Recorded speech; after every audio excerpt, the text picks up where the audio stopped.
Hola, ¿qué tal familia? ¿Cómo están? Sean bienvenidos a un capítulo más de Podcast Miedo Oficial.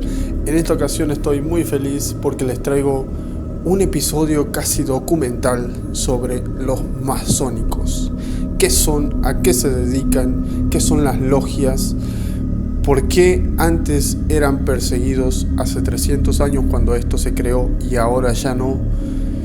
¿Por qué ellos le dicen que son una sociedad discreta y no una sociedad secreta como se usaba antes esa palabra? Y muchísimas cosas más. ¿Quiénes pertenecen? ¿Qué políticos, qué músicos ingresaron a la masonería? Especialmente vamos a hablar sobre una organización masónica que está ubicada en Argentina y tiene su templo. Así que pónganse cómodos familia y comencemos con este gran video. Oficialmente con ese lema te estamos dando la bienvenida para ingresar al gran templo de la Gran Logia Argentina de Libres y Aceptados Masones. Tenemos hermanos en todos los ministerios, en las intendencias, en las gobernaciones, en todos lados, pero como hermanos.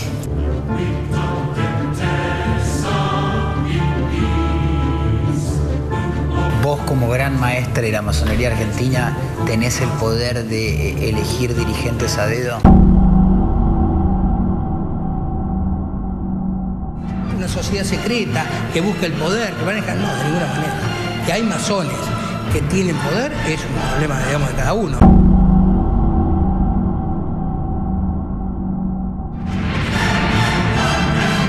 Para mí es un orgullo ser masón. En esta parte de abajo se sienta el pueblo masónico.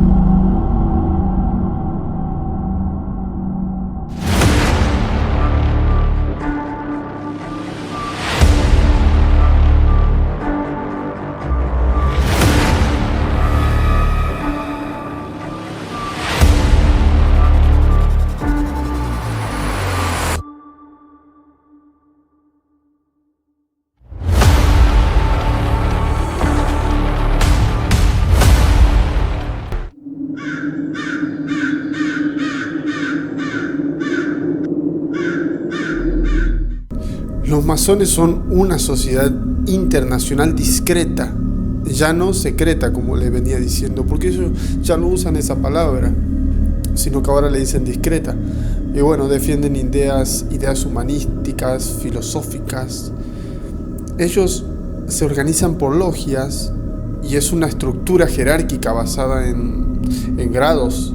La logia venía a ser una organización básica compuesta al menos por un número mínimo de maestros.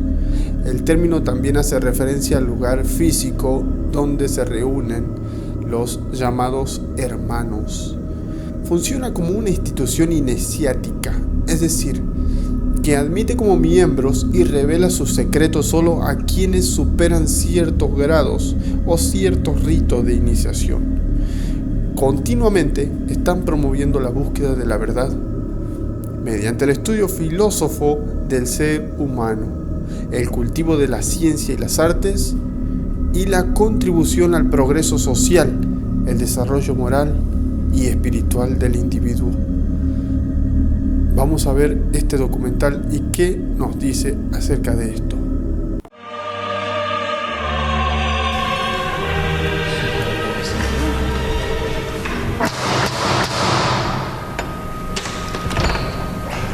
¿Qué tal? ¿Qué tal? ¿Cómo estás, Daniel? Adelante. ¿Cómo te va? Un Permiso. placer recibirte. Ahí, oficialmente te damos la bienvenida. Sí, bastante fuerte. Esta es la bienvenida masona. Buscad y encontraréis, pedid y se os dará, llamad y se os abrirá. Oficialmente con ese lema te estamos dando la bienvenida para ingresar al gran templo de la Gran Logia Argentina de Libres y Aceptados Masones.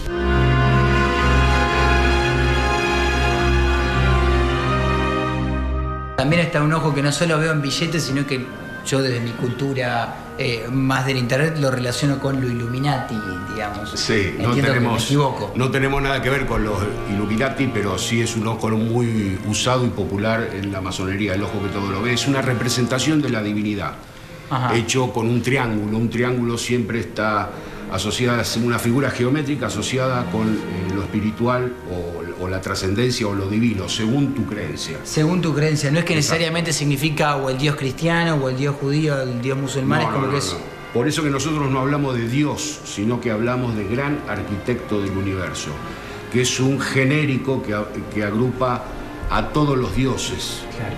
podríamos calificar. Es decir, puede ser el Dios cristiano, el Dios de los judíos, el Dios de los musulmanes. Pero no va a haber según ningún cómo se llame. creyente que no se identifique con esa denominación como Con el el- gran arquitecto. Claro, ellos le dicen el gran arquitecto del universo. Estas son las cosas, algunas de las características que me llaman la atención sobre la masonería. O sea, sostienen esa creencia de decirle el gran arquitecto del universo. O sea, un Dios, principio trascendente, considerado el creador del universo. Sigamos viendo este gran documental. Claro, con el gran arquitecto que es el genérico que engloba todo. Y ahí te empieza a generar cierta unidad entre las personas que participan de esto. Exacto. Que Y entiendo es son el- religiosas, me decís. Sí, para entrar a la masonería, a nuestra masonería por lo menos, tenés que tener creyentes. algún tipo de creencia, la que sea. Podés incluso creer en el universo, en las fuerzas que gobiernan el universo. Podés creer en el propio ser humano. O podés creer en algunas deidades que son tan populares en todas las sociedades, ¿no?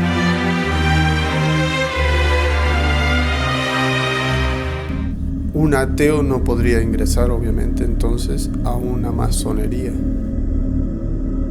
a formar parte de un grupo masónico.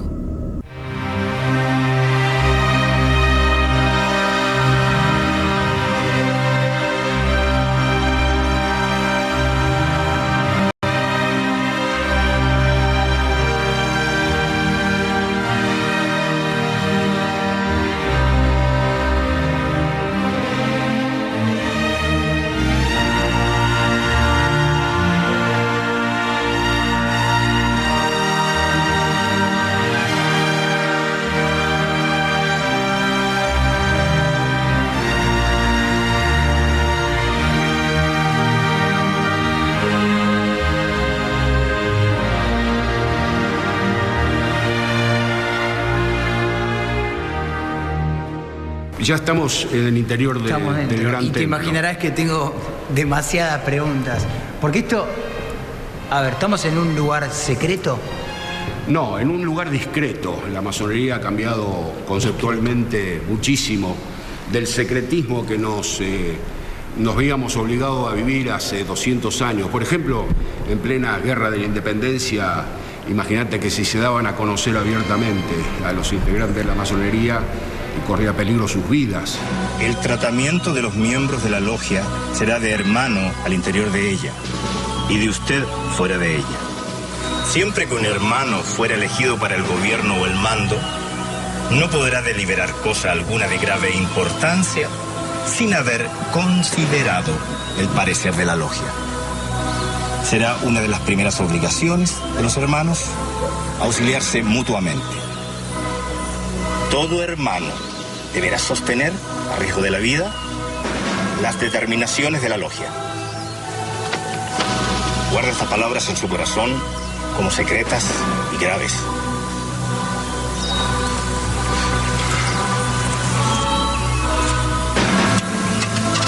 Ya que se la ven.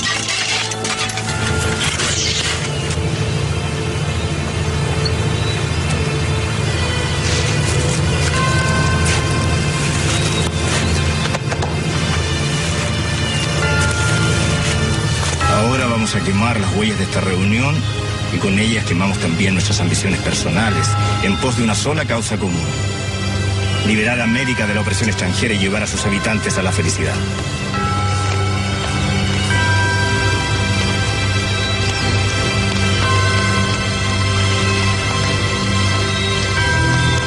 ¿Por qué es eso? ¿Por qué se persiguió casi eternamente, o por lo menos a lo largo de su historia, a los masones al punto de fusilarlos? ¿Por qué pasó eso? La masonería incorporó el estudio metódico de la filosofía a su formación. Antes de que dé esa explicación de por qué los perseguían antes y ahora ya no, quiero hacer un punto de énfasis en esa vestidura que tiene, que es como el logo de de Gmail, que tiene mucho énfasis, el interés que tengo en esta cosa, que es como el logo de Gmail. Es como una carta. Ellos dicen que lo blanco del fondo representa lo puro y lo sano. No sé por qué parece un sobre de Gmail. Los masones existen muchísimo más antes de que exista el Gmail, así que el Gmail está basado básicamente en la masonería, en todo caso. Eso posibilitó la apertura de la mente, lo que llamamos genéricamente ahora el libre pensamiento. El libre pensamiento. Y el libre pensamiento obligó a incorporar determinadas sabidurías que enriquecieron y fundamentalmente provocaron un debate muy grande en las sociedades. Eso provocó que esas sociedades se organizaran de distintas formas, adquirieran un amplio sentido de la libertad y cómo podían manejar su propia libertad. Cosa que a los dictadores mucho no les debe gustar. Exacto, a los dictadores, o en el caso, por ejemplo, de la guerra de independencia nuestra, al poder imperial español, ¿no? Se daba de patadas contra ese dogmatismo y esa conducción política centralizada tan férrea y que no obedecía a los criterios libertarios de los patriotas que ya empezaban a asomarse y a pedir la palabra y a pedir la oportunidad de gozar del régimen de la libertad.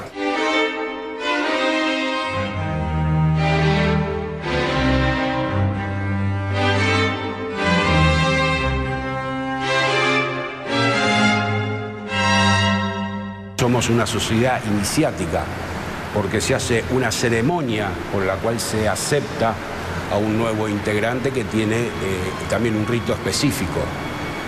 Y con esa ceremonia se produce como una especie de clic en el interior de cada uno, porque es una cosa que no tiene nada que ver con lo que vos vivís en el mundo cotidiano. Con esto juro solemnemente proteger, bajo no menos pena de que me corten el cuello, me arranquen la lengua desde la raíz o me entierren cerca del nivel del agua donde la marea sube y baja.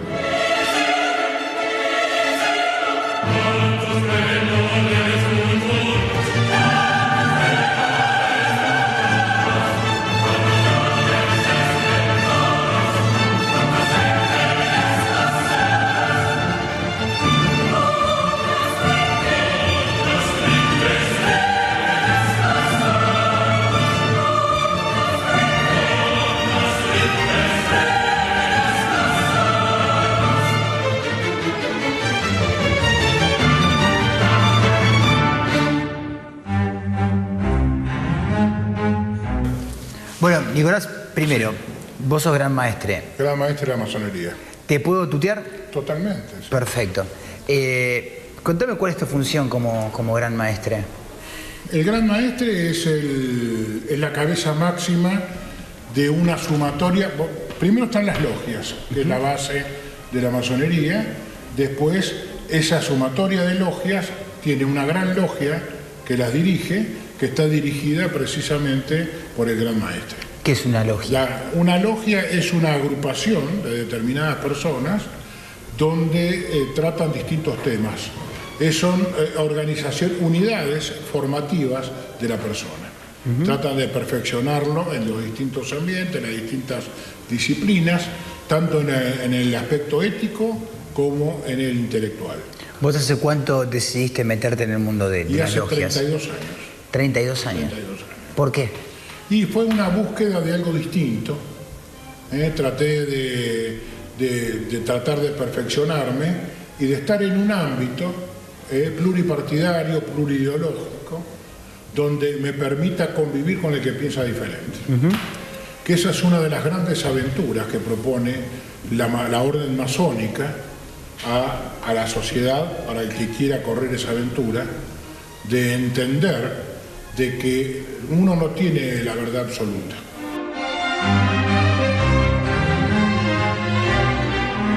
La gente los conoce como una logia secreta, digamos. El tema es así. Somos secretas en las dictaduras y discretos en las democracias. ¿Significando? Lo que pasa es que nosotros somos secretos porque queremos protegernos contra los totalitarismos tanto de extrema derecha como de extrema izquierda, protegernos a nosotros y proteger nuestras familias. ¿Protegerse de qué y por qué? De los ataques, porque nosotros hemos sido tremendamente atacados desde que aparecimos en la sociedad en el siglo XVIII.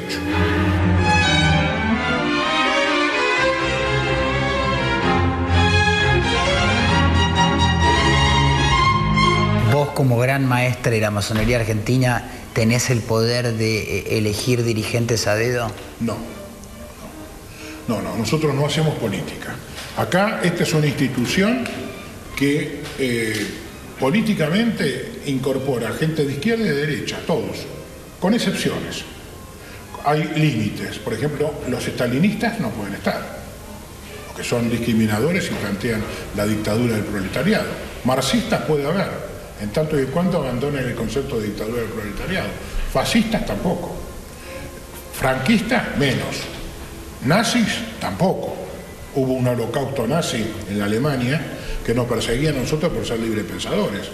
Hay una cosa, una pregunta que no me puede dejar de nacer, que es ¿qué pasa acá adentro que salen personalidades de tal talla? Porque son preparados. Nosotros los vamos formando juntamente.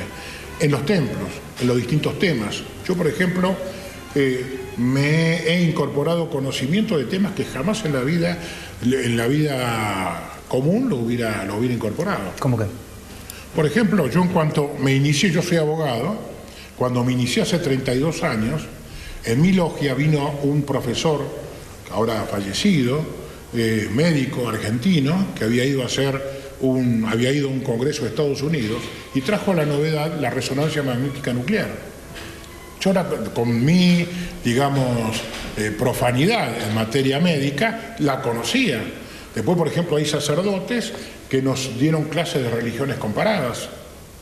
Hay historiadores, hay políticos, hay filósofos que nosotros vamos incorporando paulatinamente todas esas ideas. ¿De dónde parte el interés en un principio? Quiero decir, vos como gran maestre estás atento a la sociedad para ver a qué personas incorporar, ¿o es al revés? No, ellos vienen a buscar justamente lo que nosotros denominamos la luz, la búsqueda del conocimiento y la verdad. Hermano primer vigilante, ¿qué pedís para el profano que se halla entre columnas? Luz. ¿Perón era masón? Bueno, nosotros no lo tenemos registrado acá, pero en Gaspar Campos se encontró un diploma de la masonería donde figuraba de que de una gran logia italiana que Perón era grado 33 honorario de la masonería italiana, y después tenemos antecedentes de que fue regularizado, como decimos nosotros, en España. Ya empezamos a hablar de los políticos y artistas que están metidos en la masonería. Por ejemplo, hablan ahora de Perón, ex presidente de Argentina, que dicen que fue un masónico italiano. Y cuando viene a la Argentina, viene con todos los principios y los valores masónicos. En 1981, la justicia italiana allanó la mansión del empresario Licio Gelli en Arezzo y descubrió la lista de los 963 integrantes de la logia masónica Propaganda Due. Pero también, durante 2 décadas, Gelli gravitò de manera fundamental sobre la política argentina. Ma i militari erano ostili e quindi allora ho cominciato a parlare con loro. Riuscii a catechizzarli perché dessero l'assenso per un ritorno. Vino distinto, vino a buscar la unidad nacional.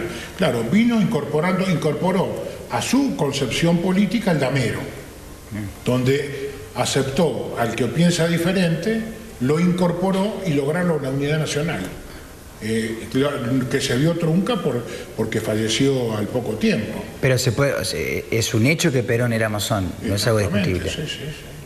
La casa está en orden y no hay sangre en la Argentina. ¿Alfonsín era masón? Por las palabras que vas usando y por la época. Ese es uno de las dudas que tenemos. Como son hombres públicos, no figuran en los padrones, pero sí hay una serie de hermanos que dicen que trabajaron con él en la Logia Independencia. ¿Cómo es eso? ¿Dónde figura y no figura por ser una persona pública? Y cuando es una persona muy pública, para protegerlo, no figuran en los padrones. Hay muchos. Se oculta mismo internamente, claro, cosa que se no oculta para eso. Para conseguir los cambios que necesita el país, hace falta tiempo. Bueno, ¿tenés relación con el presidente? ¿Con Macri? No. Hemos tenido relaciones indirectas, pero no tenemos una relación directa con el presidente. Ni influencia, entiendo. Tenemos hermanos en todos los ministerios, en las intendencias, en las gobernaciones, en todos lados, pero como hermanos.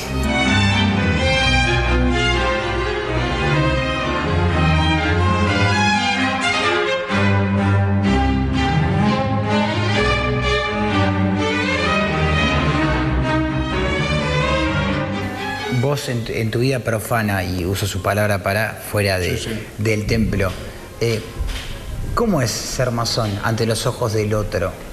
Bueno, esa fue mi gran interrogante cuando me di a conocer públicamente. Claro. Fui tremendamente bien recibido. ¿Sí? Tanto por propios como extraños. ¿Y por qué? Porque en el masón conciben que es un hombre bueno, libre, de buenas costumbres, saben cuál es el límite que puede tener y fundamentalmente que es un hombre honesto. Nosotros decimos... ¿Tanto sabe la sociedad de la masonería en general? No, muy poco. Pero cuando se van incorporando y cuando uno empieza a dar ejemplos, ahí hay masones que han dado ejemplos muy interesantes, muy importantes, que han marcado un hito en su zona, en sus barrios y todo lo demás. Y entonces es un signo de respeto, tanto de gente que está a favor como los que están en contra. ¿Qué cosas no me puedes contar? Y te libero. Y no te puedo contar lo que uno internamente vive en las logias. ¿Cuál es el secreto de la masonería? Una vez a Sarmiento le preguntaron cuál es el secreto, que él era el gran maestre. Dice, la masonería no tiene secretos. El único secreto es lo que uno vive internamente en las tenidas. Que es ahí cuando uno puede interpretar cuál es la ideología, qué es lo que uno siente dentro de la masonería. Es un gran cierre, pero sé que hay muchas cosas que no me estás contando. Bueno.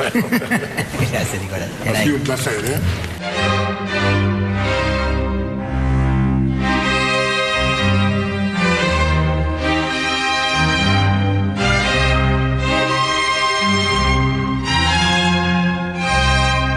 ¿Cómo es el ritual de iniciación, justamente? Bueno, nosotros, si vos llenás la solicitud, vas a tener, en principio, unas entrevistas con maestros masones que van a ver tus características, van a saber de vos, van a saber de tu vida, si sos una persona... ¿Sabes qué? Nosotros decimos que ¿quién puede ingresar a la masonería? Alguien que yo podría entrar en mi casa. Alguien que yo reciba en mi familia es uno que puede ingresar en la masonería. Entonces, esto es lo que nosotros privilegiamos. Primero, la calidad de la persona, lo que nosotros decimos, un hombre de buenas costumbres. Después, si vos pasás esas entrevistas, si se decide que vos ingreses, bueno, te vamos a citar, vas a venir y va a haber una ceremonia de iniciación, que es el principio y después seguirás el camino que tenemos que seguir. Yo no puedo decirte en qué consiste la ceremonia de iniciación. Eso es parte de los secretos. Eso es parte de los secretos, sí. Es una ceremonia fuerte, impactante, y bueno, y vos ingresarás por ese motivo y después, en fin, con el tiempo y con tu trabajo podrás ir ascendiendo a los otros 2 grados. Es decir, entras con el grado de aprendiz, después ser compañero y después ser maestro. Es un secreto el tema de la identificación que se hacen entre ustedes, entre hermanos, para reconocerse como masones. Sí. Eso no podés contar cómo se reconocen. No, lo único que te puedo decir... Claro, lo que él está diciendo sobre la iniciación, o sea, son juramentos que se realizan sobre un texto religioso llamado el volumen de la ley sagrada, que suele ser la Biblia, aunque esto puede variar. Según tengo entendido, que no aceptan mujeres entre sus miembros, ni permiten la iniciación femenina. Prohíben también, una vez que entras, la discusión sobre política y religión, y la institución no asume ninguna postura oficial en dichos asuntos. Es que nosotros nos reconocemos por palabras secretas entre nosotros y por toques, ¿no? Es decir, entonces, te digo, yo he vivido esta experiencia en el exterior, ¿no? Es decir, donde nosotros llamamos retejar, ¿no? Es una expresión que es para identificarte como masón. Claro. Es decir, te prueban la palabra y un toque determinado para ver si vos sos masón. Bueno, entonces, y además tenemos también cuando viajamos, los que somos maestros, tenemos un pasaporte masónico. Entonces, si yo me ha pasado, que soy de Inglaterra, y la Gran Logia de Inglaterra, e identificarme como masón, me hicieron esto que yo te estoy diciendo y mostré un pasaporte. Bueno, entonces me pudieron mostrar y pude ingresar y ver.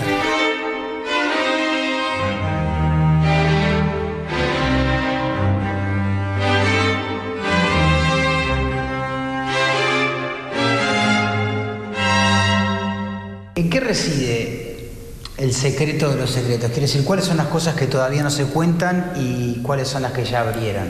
Porque entiendo que las puertas están abiertas, la gente puede venir en la noche de los museos, sí, pero hay ciertas cosas que ustedes... ¿Vieron ese piso que tienen cerámica en blanco y en negro? Tienen simboliza el bien y el mal. Todo lo que está ahí tiene un significado. Hasta el más mínimo detalle, la más mínima bandera, todo tiene un significado dentro de la masonería. Eligen guardar. ¿Por qué y cuáles son? No, nosotros las cosas que nos guardamos son muy privadas.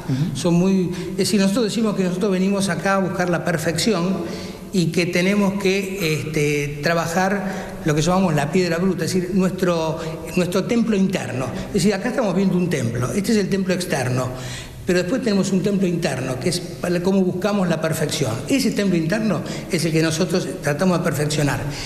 Y el secreto, el verdadero secreto masónico, es cómo entramos en ese templo interno. Entonces, este secreto es personal, es de cada uno, entonces yo no puedo decirte cuál es.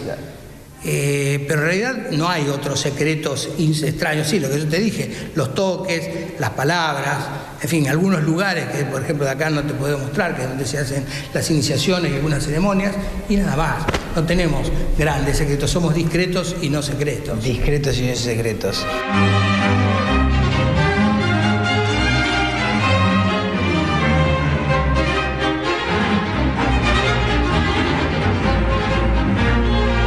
¿Cómo es que, a tu criterio personal, por supuesto, cómo es que pensás que la masonería logró tanta influencia a lo largo de estos 300 años que llevan?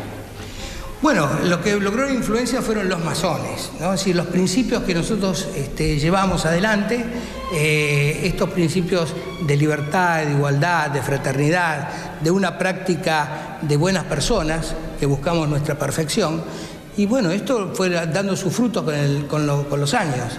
Entonces hubo masones que, por supuesto, muchísimos políticos importantes fueron masones, son masones también muchos políticos actuales en el mundo. Pero no la masonería, los masones ingresan con sus principios, eso es lo importante. Es decir, llevamos determinados principios, esto que yo te digo, igualdad, fraternidad, libertad, ciencia, justicia, trabajo, que son las palabras que nos identifican, son las que ellos llevan a la práctica. Entonces escalan el poder, pero no hay una búsqueda de poder de la masonería, porque por ahí se dice, ¿no? Sí, porque son una sociedad secreta que busca el poder, que maneja, no, de ninguna manera. Que hay masones que tienen poder es un problema, digamos, de cada uno. Pues después en nuestra vida profana, digamos, mundana, cada uno lleva y hace lo que puede y donde quiera.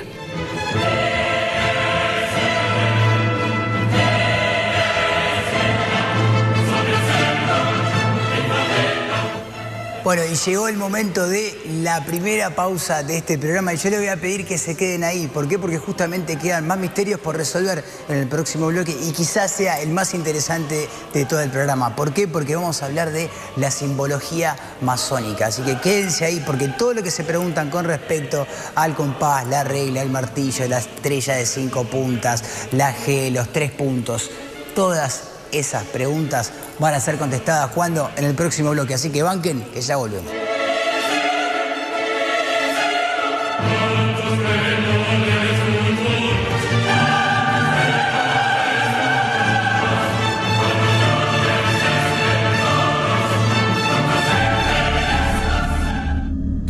hasta aquí es el capítulo del episodio que les traje hoy sobre el tema de la masonería. Si quieren saber más, dejen un like y hacemos la segunda parte, que vamos a hablar, como dijo, los símbolos masónicos, el compás, la escuadra, el ojo que todo lo ve, que según lo usan los Illuminati también, pero es algo común porque está asociado con la perfección, la estabilidad y la armonía, y lo usan también los masónicos. La cadena de la unión, que es esa cadena que rodea al planeta. El damero o piso de ajedrez que veíamos ahí, que estaba relacionado con lo opuesto, como el bien o el mal, la oscuridad o la luz, y también con la tolerancia. Y las dos columnas, que se usaba como en el templo de Salomón, enfrente tenían las dos columnas, la derecha y la izquierda, que es la fuerza y la estabilidad. Así que si quieren la segunda parte, dejen un like y haremos la segunda parte para el miércoles de la próxima semana. Si les gustó el capítulo, por favor dejen un like, comenten qué les ha parecido. Si tienes alguna anécdota sobre la masonería o sobre cualquier otro tema paranormal, me lo puedes enviar a través de mi correo exequielsanetin@gmail.com y ahí la estaré leyendo para un próximo video. Ya sabes, mi nombre es Ezequiel y esto fue Podcast Miedo Oficial. Bye.